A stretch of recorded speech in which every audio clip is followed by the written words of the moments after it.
हम लोग आए हैं कैटल शो में। यहाँ पे तरह तरह के जानवर होते हैं, तो आए शुरू करें।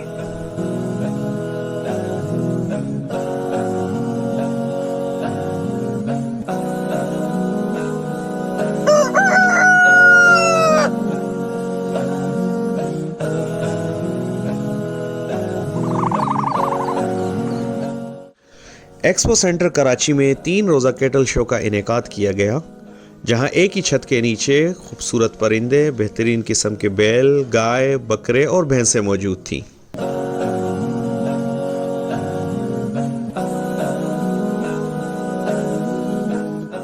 इस कैटल शो में बच्चे और बड़े दोनों ही लुत्फानंदोज हुए।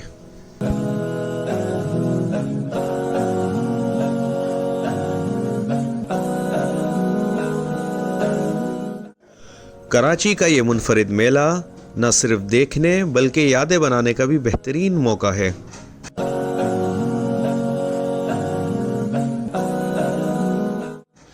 ये मेला न सिर्फ तफरीह बल्कि कारोबारी मौके को बेहतर बनाने का भी बेहतरीन जरिया है।